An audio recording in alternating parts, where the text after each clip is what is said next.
Thousands of desperate Ukrainians are still pouring into Poland, mostly women and children. They are, of course, fleeing the war in their home country as the Russian army continues its assault.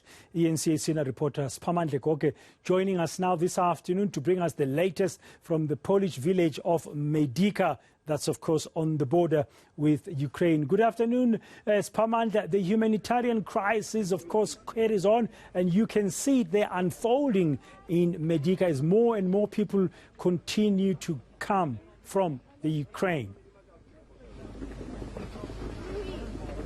Indeed, that is the case, brother, and that's why you see me moving backwards here, because we have to make way for a truck that is coming in here to assist people. Aid workers are changing turns as we speak. We are right at the border, which is known as Medyka, between the Ukraine and Poland. Joe Komane will show you here.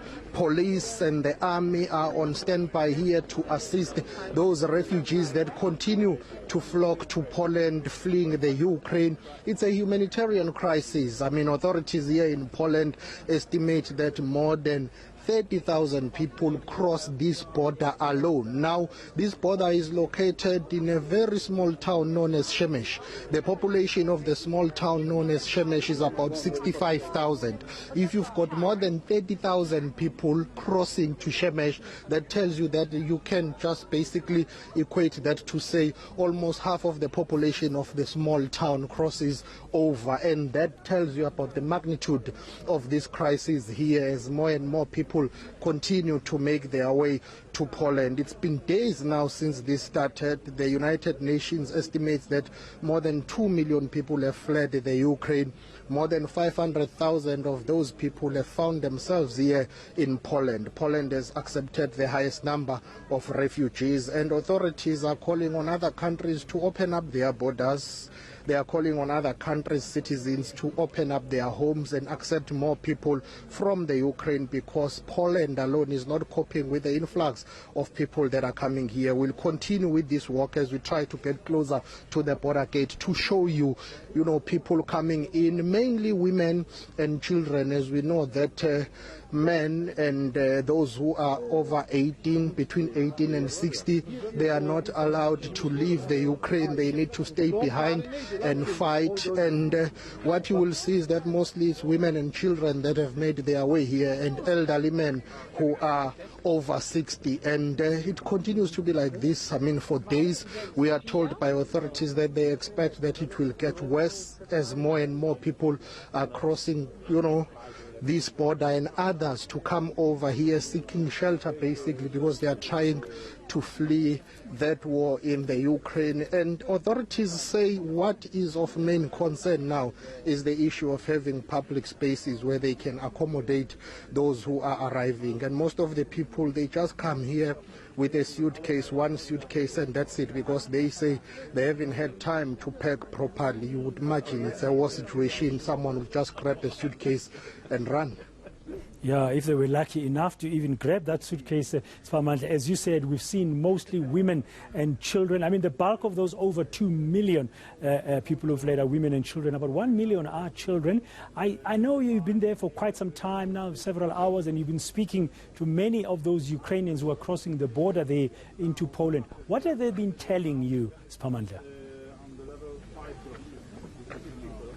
They've been narrating how the situation is back home, how bad the situation is back home, and they say the only thing they want now is to really get shelter. Some of them need medical supplies urgently, and others will tell you that the first thing they need when they get to the border, they just need to be connected. They need a cell phone and a SIM card to be able to call back home, brief their loved ones that they've made it to the border at least.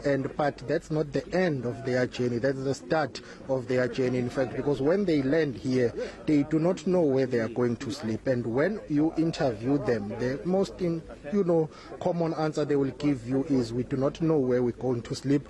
We are happy that we have crossed the border, but now another challenge begins. Where to from here? Hence, others will be taken on buses to the nearest towns and cities. Others will go on train, try make their journey to the city's capital, or rather to the country's capital, and which is Warsaw. And from there, they will go to the train stations, to camp at the train stations, and just wait there. They are saying they are hopeful that maybe one day this war will be over soon, and they will be able to go back home.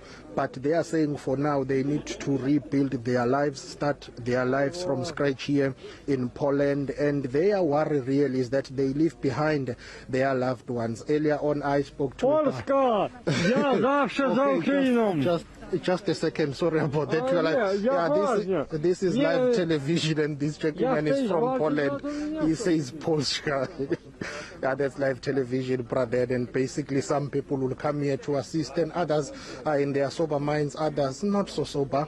But anyway, earlier on I spoke to one lady who is from Kiev. She told me how she fled Kiev when she had bombardment going on, and she told me that she left behind her husband and her son because they need to fight there.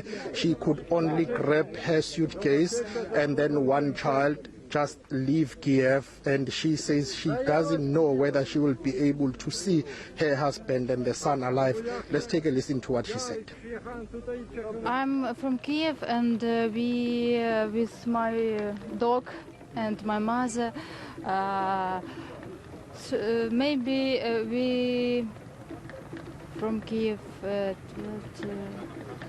24 hours maybe, because we to train, come to train, and from Lviv and to bus, and here we are.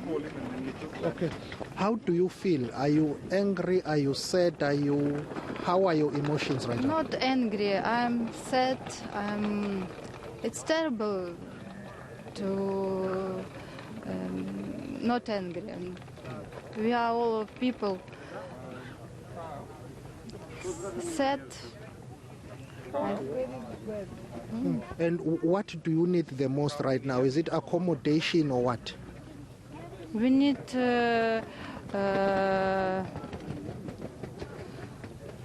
all people want to peace. People of Ukraine want peace. It's all. Did you leave anyone behind, brothers, husbands, or? Yes, my father, my brother, and stay at Ukraine. We all only women, only I and mother here. Okay. Well, there's just one of the many, many stories that will be similar as Siphamandla from that lady there from Ukraine as she was crossing earlier, talking to you there, crossing earlier into Poland. Now, Siphamandla, while we have you, volunteers have come from across Europe, I understand, to assist with this ongoing humanitarian crisis, which might worsen for as long as the Russian assault on Ukraine continues. Indeed. Well, more and more people are coming here to assist, as more and more people make their way here to cross the border, and old and young. But there are, aid workers who have crossed to Poland. Most of them are from across Europe. Earlier on we were able to interview one doctor who's from Germany. He is volunteering here. And let me just listen to what the gentleman is telling this group. Basically, he's welcoming them to Poland and explaining what will happen to this center, and he's telling them that there are buses down the road that will take them to wherever they want to go. And interestingly, what I've observed, brother, is that most of those who arrive here, they will just bring their dogs. Hence, there are hospitals that have been set up for animals here, because most of them will just take their suitcases and their dogs, and then they'll come over to Poland. But aid workers from across Europe have been here, from the UK, there are those who are from Germany. Earlier on I spoke to a gentleman who told me that he's from Germany and he's accepting more than 13 people from the Ukraine, because he says countries across Europe need to open up their borders and citizens need to open up their homes to welcome more refugees. But there are growing calls for the international community to do more to help those who are in need here, because Poland alone is not coping with the influx, and there are growing calls for more help, more human resources and financial resources to help thousands and thousands who continue to flock to neighboring countries here. Yeah, you mentioned this, Siphamandla, as we conclude, that we saw that picture, the cute picture of the pet with one of those Ukrainians arriving right now, walking across the border there. But in terms of the people themselves, are there medical facilities nearby there where people can be helped? Because earlier this morning when you crossed live to us here, I saw an elderly woman on a wheelchair. Yeah, there are medical facilities, because, the logic dictates that probably some of the people who cross here would need urgent medical attention. They are fleeing a war situation. When they get here, not only that they are injured, but some of them wouldn't have been able to even pick up or collect their medication. Others are on chronic medication. So when they arrive here, they get screened, they get processed. Those who need urgent medical help, they are taken to these tents, which serve really as hospitals and clinics. But from here, then they are transferred to the nearest towns and cities, including Shemesh. There is some sort of what we can call a refugee center there with proper hospitals that have been set up. So yes, there is medical help for them, and others come here injured. By the way, you would understand that you wake up in the middle of the night, your home is being bombed, and what you do, you just get up and run. Some will come here injured, others are very old and frail, and others have just given birth. Earlier on when we were coming up here, I saw a lady who was carrying a newborn. I asked her how old is her newborn. She said to me 2-3 days. That's how devastating and how dire the situation is here. Some people literally flee after giving birth, coming over here, and they would need that medical help, the urgent medical help that they can get. Siphamandla Goge, thank you very much for that comprehensive update from that border post of Medyka in Poland, their border with Ukraine.